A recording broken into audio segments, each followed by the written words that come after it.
Welcome back. I'm Amy Sweezy with CNTV. Of course, we are here at Expo 2023 in Dallas. It is the place to be. You are watching IAEE-TV, brought to you by Visit Pittsburgh. And I'm joined now by three very special guests. All of these ladies are from Informa. I have Annie Helfgott, I have Florence Torres, and I have Jenna Fitch. Thank you so much for being here. Thank you. All right, so I want to talk about sustainability. I know you guys are speaking on a panel on Thursday here at Expo. So Annie, first of all, just tell us some of the things that you're doing, and also explain a little bit about like the first steps of a journey when somebody wants their show to be more sustainable. Absolutely. So I represent the engineering and manufacturing shows at Informa. And what we did as a team is we really stepped back and look, what's the opportunity in our show? And that was representation, right? Representation in engineering, it's no small secret.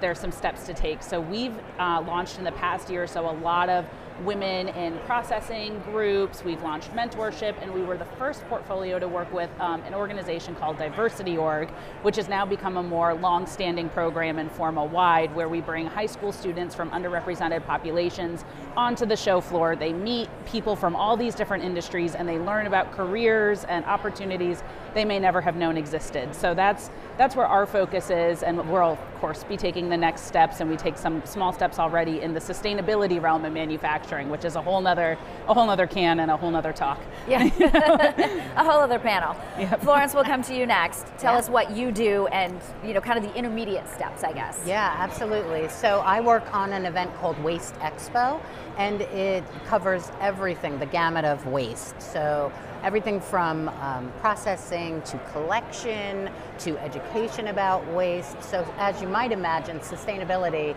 plays a role within that naturally, because we obviously are going to talk about waste diversion. So sustainability definitely plays a large role in that. And what we're trying to focus on is connect the waste industry with the sustainability. So plastics, right? Huge issue across the nation and the world, the oceans, etc. We're going to address, in the content, we're going to address how do you combat that, but in the everyday, we're not going to have plastic at all at the event. Right, so we're trying to live and breathe what we're doing. Textile waste, for example, another tremendous problem that kind of reared its head during COVID, because everybody was getting rid of everything in their closets and doing a clean out. Right. Tons of textiles that came in. Well, we do a fashion show that talks about textiles and repurposing and reusing so that it's not a waste. So we're kind of at the intermediate stages, definitely including the diversity discussion as well, making sure we're representing who's in the audience. And so many things that you don't even think about, right? Yes. There's so many great ideas. All right, Jenna, I want to ask you, because this is sustainability, this is all just kind of part of your culture. You've been doing this for a while, so talk a little bit about that. Yeah, so I work on our natural products brand, so like Natural Products Expo West, and this is dealing with an industry that focuses on natural and organic products, obviously consumer packaged goods.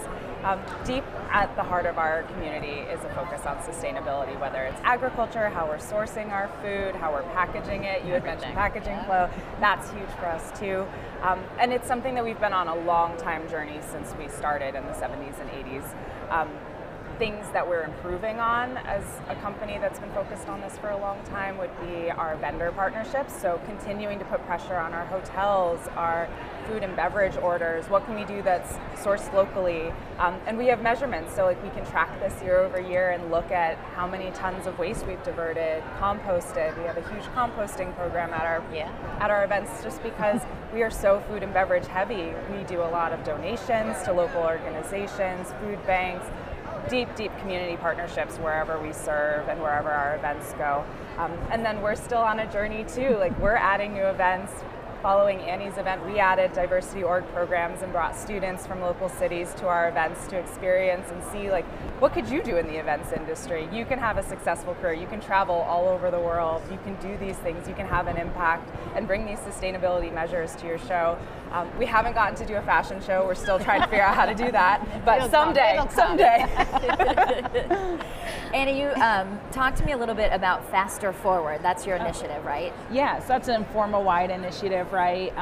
So Faster Forward represents these pillars that Informa is trying to get to in all of our shows across the board. So we're looking at faster to zero, how do we get to zero carbon neutrality in a couple of years, and then next is how do we work towards sustainability inside, which in my opinion, Jenna's shows and Flo shows really highlight. That's like, how do you make sure sustainability is a part of your culture, like you said? And then the last one is impact multiplying, which we definitely see across the board. That's how do we make sure people who may not have known about an industry but should, or may not know about our shows that should, how do we get them there? How do we connect those who are disconnected and need to be a part of things? So we have, in fact, I think that you could speak to this pretty well, a lot of fundamentals that go into those that we're looking in every show to accomplish. Yeah. And Florence, I think you said this earlier, you just got to get started. Right? You just need to do something. Got to get started. You know, and that's the message that we want to impart at the session tomorrow. It doesn't matter where you start. It doesn't matter where you are. It doesn't matter if you've never done it before. Just get started. You know, I mean, it could be as easy as serving your half and half and your soy milk in a container, as opposed to a little throwaway. It could be anything. And Informa's made a lot of strides with sustainability. You know, we have a formal program, Faster Forward.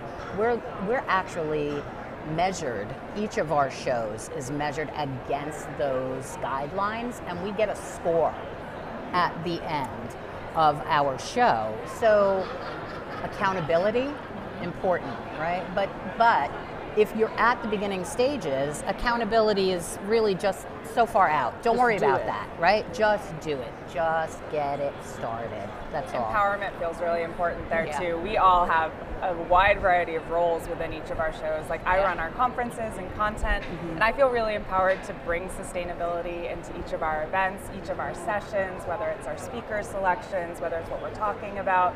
We host a Climate Day, which is an all-day event that's focused on empowering our brands and our industry to take action. So no matter where you are, no matter what role you have, you can do something. And that's really exciting. Yeah, we talked about, I'll just kind of say, you and I talked about recently how lucky we are that Informa's leadership is bought into this too. This comes from the top, it comes from individuals who are passionate. If one person leaves this company who's passionate about sustainability, the measures are going to keep moving because our leadership cares, and we feel really lucky, like you said, to have that empowerment within the company. And what's your advice for people who don't have that leadership that's on board? What do they do? You and I talked about that. That's so funny. Sorry, go ahead. You can make a strong business case for this. I would say it's coming, no matter if your company knows it yet or not, whether it's the environmental, social, and governance measures that are coming in from your investors. If you can't demonstrate that you are accounting for risk, that you are a sustainable event, that you are making cost-saving measures by using more efficient lighting or reusing your serving utensils and such, like, that's things that will get your investors' attention. And if you don't have money coming in, like, I don't know what your business is going to do. So this is really, really important to your bottom line.